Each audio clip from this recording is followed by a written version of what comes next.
ભરૂચના ડીએનટીવી સમાચાર કક્ષમાં આપ સૌનું સ્વાગત કરું છું. જોઈએ એક નજર આજના મુખ્ય સમાચાર. છોટાઉદેપુર તાલુકાના વિલાપુરા પાસેથી દારૂની હેરાફેરી કરતા 3 આરોપીની અટકાયત કરતી પોલીસ. 36 લાખનો મુદ્દામાલ કબજે કરીને પોલીસે કરેલી વધુ તપાસ. મહારાજા સયાજીરાવ યુનિવર્સિટીની ચીફ વોર્ડનની ઓફિસમાં થયેલી તોડફોડના મુદ્દે આજે બીજા દિવસે પણ યુનિવર્સિટી બંધ. એનએસયુઆઈ દ્વારા કરાયેલા માનવ સાંકળ તથા ચક્કાજામના આશ્ચર્યજનક કાર્યક્રમ. આગામી વિધાનસભા ચૂંટણી પૂર્વે વાઘોડિયા વિધાનસભાનું યોજાયેલું વિજય વિશ્વાસ સંમેલન.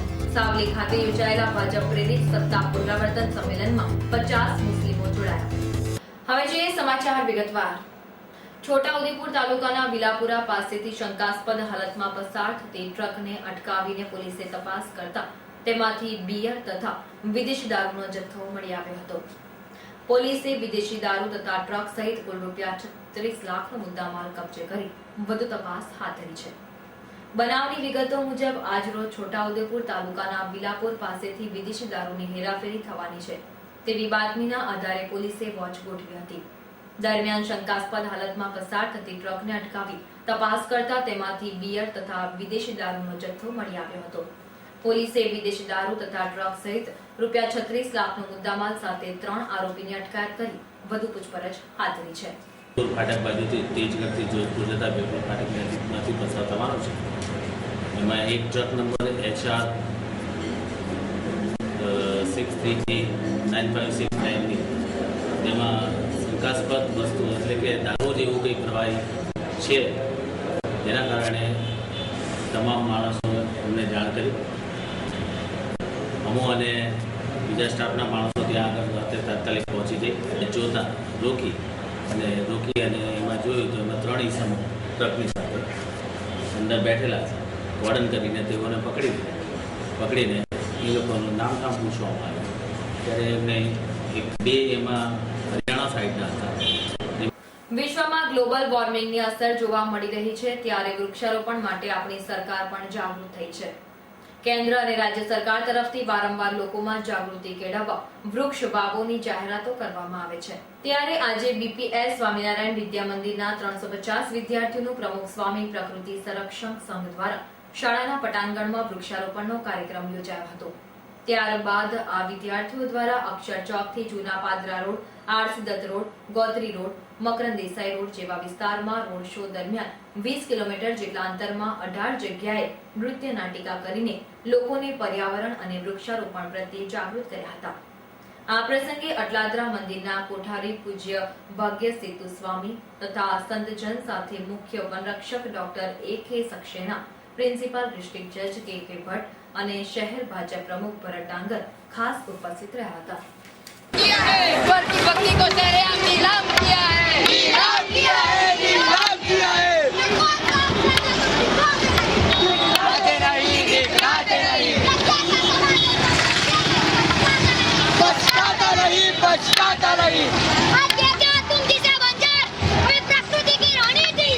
શહેરીજનોને મોડી રાત સુધી ખાણીપીણીની વ્યવસ્થા મળી રહે તે માટે વડોદરા મહાનગર સેવા સદન દ્વારા કારેલીબાગ સ્થિત વુડા સર્કલ પાસે રાત્રિ બજારનું નિર્માણ કરવામાં આવ્યું છે. રાત્રિ બજાર ટૂંક સમયમાં શરૂ થવાની દિશામાં હાથ ધરાયેલી પ્રક્રિયાના ભાગરૂપે રાત્રિ બજારમાં બનાવેલી નાની મોટી કુલ 42 દુકાનો જાહેર હરાજીથી ભાડાપટ્ટે આપવા ફોર્મ વિતરણની કામગીરી શરૂ કરવામાં આવી છે. જોકે ફોર્મ વિતરણના પ્રથમ દિવસ નીરસ રહ્યો હતો. પ્રથમ દિવસે માત્ર 8 ફોર્મનો જ ઉપાડ થયો હતો. મહારાજા સયાજીરાવ યુનિવર્સિટીની ચીફ વોર્ડન ઓફિસમાં તોડફોડના મુદ્દે વિદ્યાર્થીઓને સસ્પેન્ડ કરવાની ઘટનાના પડઘા સમગ્ર શહેરમાં પડી રહ્યા છે. ત્યારે એનએસયુઆઈ દ્વારા બંધના સમર્થનમાં ઠેર ઠેર વિરોધ પ્રદર્શન કરવામાં આવ્યા હતા. એનએસયુઆઈ દ્વારા આજે શહેરના પંડ્યા બ્રિજ નીચે આવેલા પશુ દવાખાના તથા ચકલી સર્કલ ખાતે ચક્કાજામનો કાર્યક્રમ યોજવામાં આવ્યો હતો, જેના પગલે ટ્રાફિકમાં અફરાતફરી સર્જાઈ હતી. એનએસયુઆઈના વિદ્યાર્થીઓ દ્વારા આજે સાયન્સ ફેકલ્ટી ખાતે માનવ સાંકળ રચીને મૌન રહી પોતાનો વિરોધ નોંધાવ્યો હતો. આજ રોજ આર્ટ્સ ફેકલ્ટી ખાતે ફેકલ્ટી GS ગૌતમ નાયક દ્વારા બીજા દિવસે પણ બંધ પાડવા વિદ્યાર્થીઓને રજૂઆત કરાઈ હતી, જેમાં પોલીસે 6 વિદ્યાર્થીનીઓની ધરપકડ કરી હતી.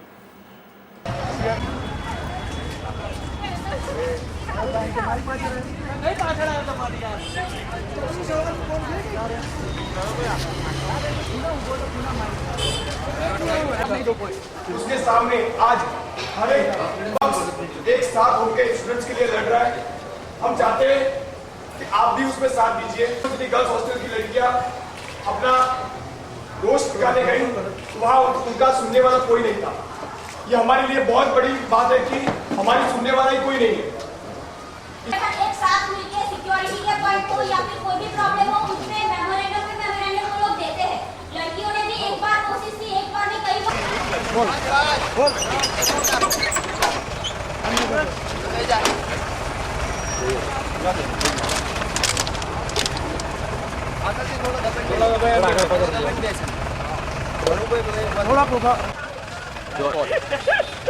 ઉભર હું તને બતાવી તો આ ચુમાની છું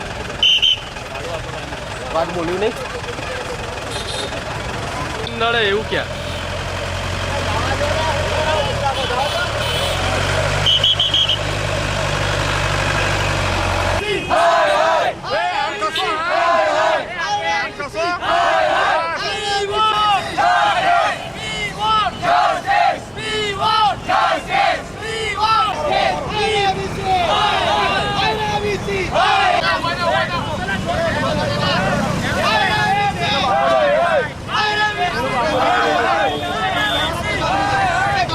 જે પ્રકારનું એમણે દબાણ લાવીને વિદ્યાર્થીઓના કેરિયર સાથે જે લોકો જે વિષય ચેડા કર્યા છે તે તાત્કાલિક એમનું સસ્પેન્શન પાછું નહીં ખેંચે તો એને સિવાય આવનારા દિવસોમાં પણ ઉગ્રમાં ઉગ્ર આંદોલન કરશે।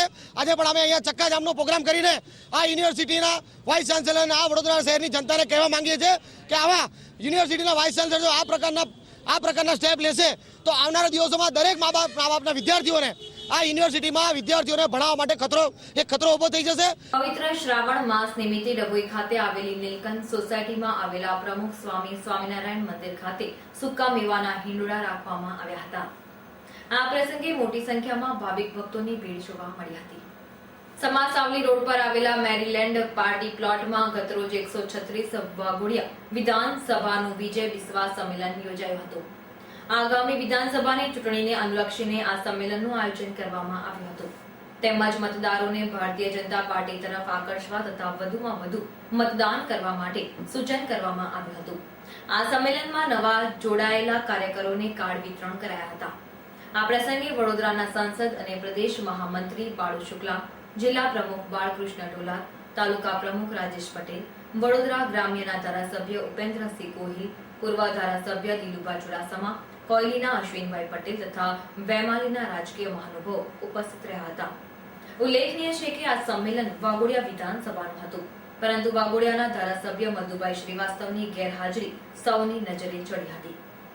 આજ રોજ સાવલી ભીમનાથ મહાદેવ મંદિર ખાતે ભારતીય જનતા પાર્ટી દ્વારા સત્તા પુનરાવર્તન સંમેલન યોજાયું હતું। આ સંમેલનમાં સાવલીના કોંગ્રેસના 50 જેટલા કાર્યકરો ભાજપમાં જોડાયા હતા। આ સંમેલનમાં વડોદરાના સાંસદ બાળુ શુક્લા, જિલ્લા પ્રમુખ બાળકૃષ્ણ ઢોલાર, જિલ્લા પંચાયત કારોબારી અધ્યક્ષ કમલેશ પટેલ, વડોદરા ગ્રામ્યના ધારાસભ્ય ઉપેન્દ્રસિંહ ગોહિલ, શિક્ષણ ચેરમેન અજેન્દ્રસિંહ ઠાકોર તથા સાવલીના પ્રમુખ રણજીતસિંહ પરમાર ખાસ ઉપસ્થિત રહ્યા હતા। ફેકલ્ટી ઓફ ટેકનોલોજી ખાતે છેલ્લા 6 વર્ષથી રાષ્ટ્રીય સ્તરે સામાજિક પ્રવૃત્તિ યોજાય છે। આ પ્રવૃત્તિ હેઠળ તારીખ 25મી થી 29મી દરમિયાન પ્રેરણા 2012નું આયોજન કરવામાં આવ્યું છે। આજ રોજ ટેકનોલોજી મેદાન ખાતે વિકલાંગોની ક્રિકેટ ટુર્નામેન્ટનું આયોજન કરવામાં આવ્યું હતું, જેમાં વડોદરા, મુંબઈ તથા અમદાવાદની ટીમોએ ભાગ લીધો હતો। સમગ્ર રાજ્યમાં વરસાદ ખેંચાતા દુષ્કાળની પરિસ્થિતિ નિર્માણ થવા પામી છે, ત્યારે ડભોઈ તાલુકાના 118 ગ્રામ પંચાયતમાં બનાવવામાં આવેલા તળાવ સુકાવટ થઈ જવા પામ્યા હતા। આ તળાવમાં રોજ મોટી સંખ્યામાં પશુ પાણી પીતા હોવાના કારણે તેઓ પાણી વિના ટળવળતા જોવા મળ્યા હતા। શહેરની વ્રતધારી મહિલાઓ દ્વારા 10 દિવસ સુધી દશામાનું સ્થાપન કરી પૂજા અર્ચના કરવામાં આવે છે। દશામાના વ્રત દરમિયાન સ્થાપના સ્થળોએ પૂજા અર્ચન, ભજન કીર્તન સહિતના કાર્યક્રમોનું આયોજન કરવામાં આવે છે। ગતરોજ આઠમ નિમિત્તે બાજવાડા યુવક મંડળ દ્વારા દશામાના વ્રત નિમિત્તે વિશાળ ભંડારાનું આયોજન કરવામાં આવ્યું હતું, જેમાં મેયર ડોક્ટર જ્યોતિબેન પંડ્યા, મંત્રી જીતેન્દ્ર સુખડિયા તથા શહેર ભાજપ પ્રમુખ ભરત ડાંગર સહિત મોટી સંખ્યામાં ભક્તજનોએ પ્રસાદીનો લાભ લીધો હતો। ડભોઈ ખાતે મોબાઈલની દુકાનમાં રિપેરિંગ માટે આપેલો મોબાઈલ લેવા આવેલી મહિલાઓને ધક્કો વાગતા 2 ઈસમોએ દુકાનમાં તોડફોડ કરી હતી. બનાવની જાણ થતાં જ પોલીસ કાફલો સ્થળ પર ધસી આવ્યો હતો અને બંને આરોપીની અટકાયત કરી કાયદેસરની કાર્યવાહી હાથ ધરી હતી. પ્રાપ્ત માહિતી અનુસાર ડભોઈ ખાતે સાંઈ મંદિર પાસે આવેલી મોબાઈલની દુકાનમાં અનિલ રાણા અને અશ્વિન રાણાએ મોબાઈલ રિપેરિંગ માટે આપ્યો હતો. ગત સાંજે તેમની પત્ની મોબાઈલ લેવા આવી ત્યારે અજાણ્યા ગ્રાહકને ધક્કો વાગતા ઉગ્ર બોલાચાલી થઈ હતી. ત્યારબાદ રાણા બંધુઓ આવી દુકાનમાં તોડફોડ કરી હતી. આ અંગેની જાણ થતાં જ પોલીસે સ્થળ પર ધસી આવીને બંને આરોપીની ધરપકડ કરી કાયદેસરની કાર્યવાહી હાથ ધરી છે. આ હતા ત્યાર સુધીના સમાચાર. તાજા સમાચાર માટે આવતીકાલે આ સમયે ફરી મુલાકાત થશે. ત્યાં સુધી DN TVની સમગ્ર ટીમને રજા આપશો. નમસ્કાર.